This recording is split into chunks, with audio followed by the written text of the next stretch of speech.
Well, hello and good morning. We are currently occupying the 30th day of March. This is day 42, excuse me, which puts us at week 6. Streamers.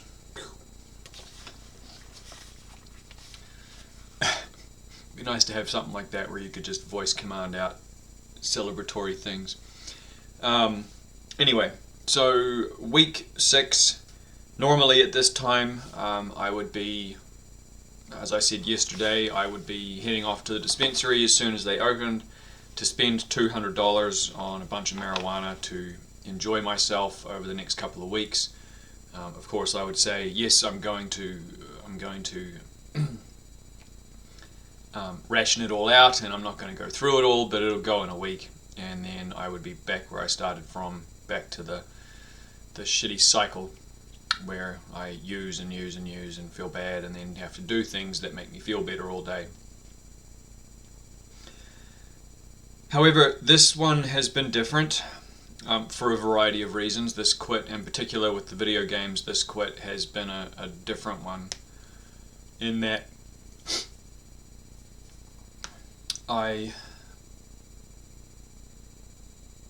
I've been, because of writing the book and spending more time reviewing and editing the book and going over the real information out there, I've developed this sort of understanding of why it was that I would constantly relapse. And rather than calling them tolerance breaks, I think I've begun to accept the fact that that they were tolerance breaks, but that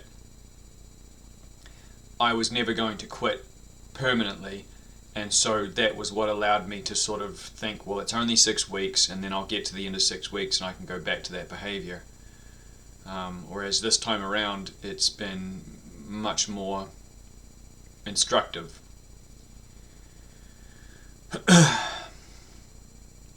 And of course, the goal is 90 days, or 3 months, or 12 weeks, I guess. So we're halfway there.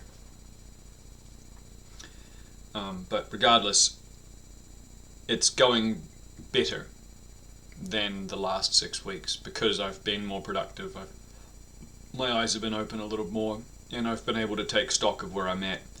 And the world is in a crazy place right now, where it's weird to think about because COVID kind of happened so suddenly. 1 month you were hearing about news reports about a virus that had escaped from a lab in Wuhan. Although, to be honest, that's kind of how I believe that it went down. I don't think that this was a natural virus of any type. There's plenty of biologists out there who believe that this was an escaped virus from a lab. But here we go. COVID's put us in a really weird situation where people have this extra money burning a hole in their pockets, and the housing market has gone absolutely crazy, which no one expected.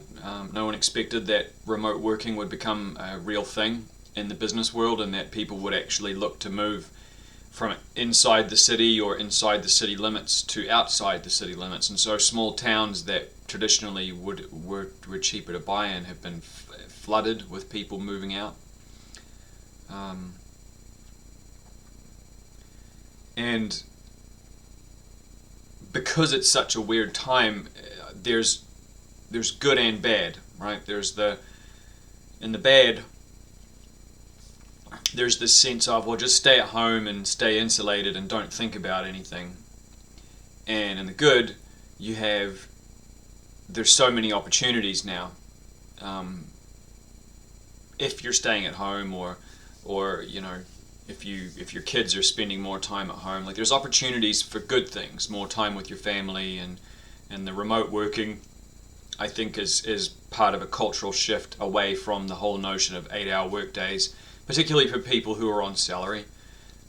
And so in the midst of all of this good and bad, it's been kind of it's been a new experience to sort of pick the way that you go, like a choose your own adventure in some ways.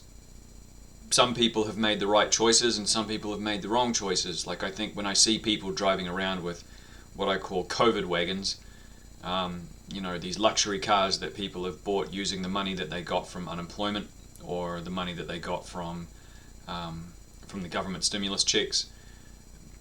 I mean, you could argue the morals or the right and wrong of what they've spent their money on, but in my opinion, these luxury car purchases for people, particularly people who don't have a steady source of income that's high enough to cover the costs long term, or maybe you see these young guys like 19, 20 driving $70,000, $80,000 sports cars, and it's like, yeah, I mean, sure, maybe you pay it off, but more likely you don't, because later on in life you're going to be like, oh, actually I need the money for rent, or I need the money for food, and right now you might be living at home, and so you can afford those payments because you're like, oh, it's only half of my paycheck. I'm making judgments here, but again, the right decisions that I see people doing, throwing money at the savings or paying off debt, or putting it towards emergency funds in case they lose their jobs so that they have the ability to pay rent while they look for work. All of these interesting new ideas and all these interesting new things that are happening, I shouldn't say new ideas, all these interesting new pathways for people to go, whether right or wrong, has made it a different landscape for someone who's quitting marijuana and quitting video games. And it feels like there's opportunity for other things, such as writing books or starting podcasts, or making your own YouTube channels, or whatever it is that you end up deciding that you want to do. For me, the big one has been spending more time with friends, starting this big workout group that we have that runs 3 times a week. And admittedly, I'm not a personal trainer, so I can't really claim to be certified to do it, but we've been able to keep a friend group going where we spend more time together now and through the COVID period than we did prior to COVID. And what everyone has agreed on is that the social contact has been critical in keeping their mental health at a point to where it was manageable, particularly for the people in our group who suffer from feeling poorly, or having for them to be easily knocked off their feel-good horse. These people have all reported that they feel better doing this, and that the social contact has actually kept them from falling into those sort of depression pits. And that's not something that we may not have put that together without COVID happening. So as much as it's been a real pain in the butt, and a lot of the politics around it has been a real pain in the butt, there's been some benefits that have come from it that are too useful to ignore. And so as a result, I guess I wanted to give COVID a little bit of credit. It forced me to turf out friends that that weren't really friends, or friends with whom I had just grown too separate, and embrace the friends that were interested in with the shared interests that I have with them. And I've definitely got a lot of value out of that, because it's been useful for supportiveness, and it's also been useful. These are people who use and who still play video games, so being able to use them as sort of a measuring stick by which I'm making progress has been good too. So anyway, thanks COVID.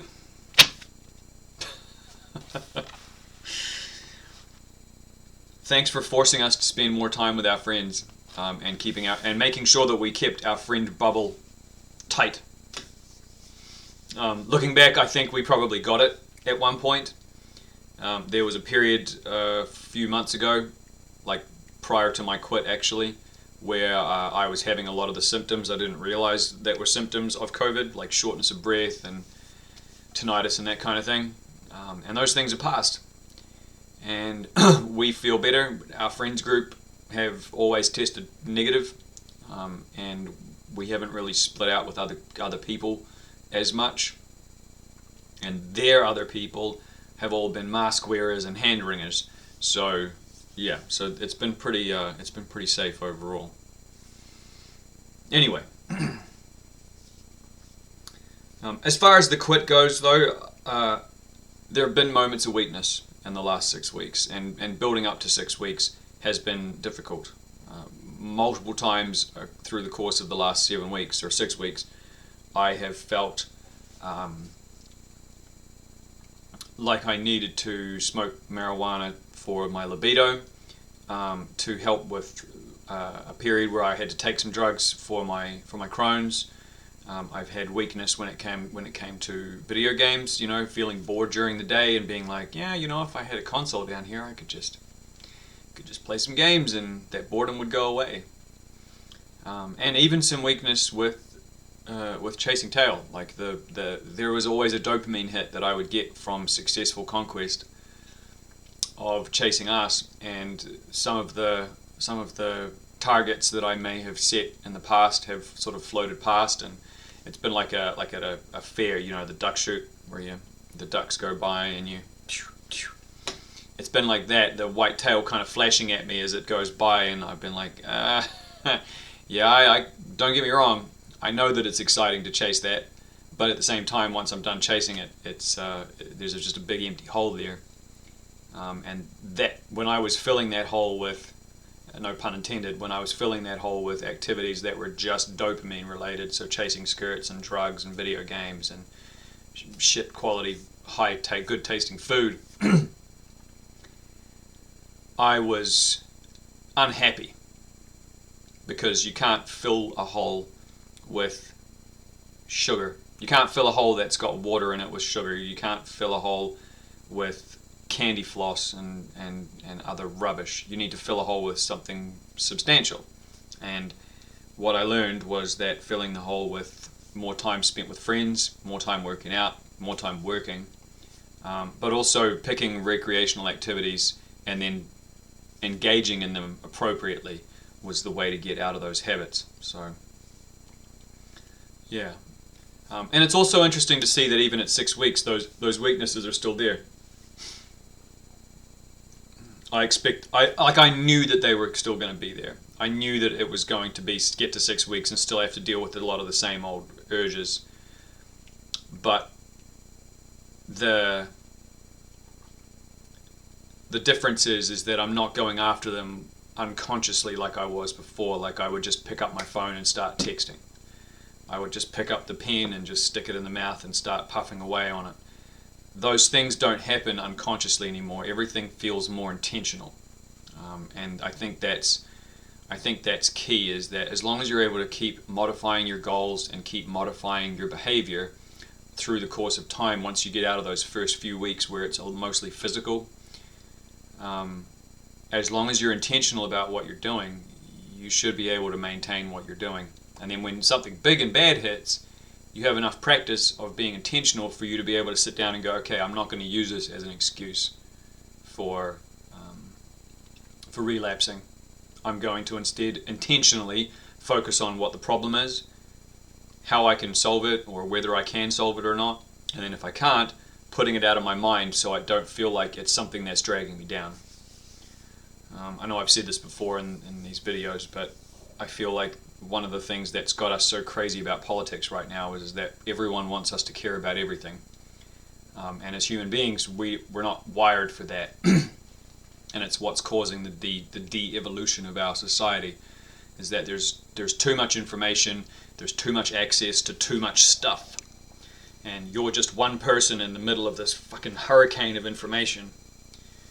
And it's impossible to care about everything. You can't care about every single individual thing that happens. And so paring it all down and just saying, you know what, I hate to say it, but I can't care that much about what's happening to the Uyghurs in China right now. It's fucking awful. But I can't care about what's happening when there's a mudslide in India. I can go, oh, thoughts and prayers, but what else am I going to do? I have my own bills to take care of. I have my own issues to take care of. And people would say, well, you're in a privileged position, you got it lucky, and yeah, sure. By geographical consequence, and the fact that my parents fucked, yeah, I was lucky. I was born in New Zealand and was able to immigrate to the United States. But that doesn't mean that I don't have my own problems. And if I spent all my time caring about everything in the world that I'm supposed to care about, and accomplishing none of it, by the way, because unless you devote your life to changing these things, you're not going to be able to change them. You know, chipping $5 away at Greenpeace is about as good as it gets, really. I mean, there's gradients of that. You know, people can get involved in it more than others. But but that's what I learned during COVID, and what I've learned over the last 6 weeks is that by paying attention to what's going on in your own backyard and just managing yourself and managing what you do with your family and friends, you change the world by changing yourself. You don't change the world by trying to change the world, because that's a futile task. Even someone with as much momentum as Adolf Hitler tried and ultimately failed, because he was just one man trying to push an entire country towards a vision that he had. And there was enough going on in the world at that time, and there were enough people opposing him to stop that vision. One person they could do a lot. One person can do a hell of a lot. But it takes more than one person to change the world, really. And if you're not that one person, if you're the one person who's like, look, my life is a mess, you're not going to change anything. You can run after it as much as you want, but you're really just running away from your problems. So, anyway. So thanks, COVID, for teaching me that it's better to take care of yourself and your own first, and look after what's going on in your own backyard before you start worrying about what's happening. Because my paranoia and my feelings of how the world is, it's much more positive now. Even in the midst of shittiness, it's much more positive. Anyway, that's it for me. Happy 6-week celebration. This video went a little bit long. This is going to be my contribution to YouTube today. My plan is to stay busy and hopefully cap it off with some Dungeons and Dragons later with the boys. That's the goal. So, anyway, that's it for me. Like I said, ka kite ano, and have a good one.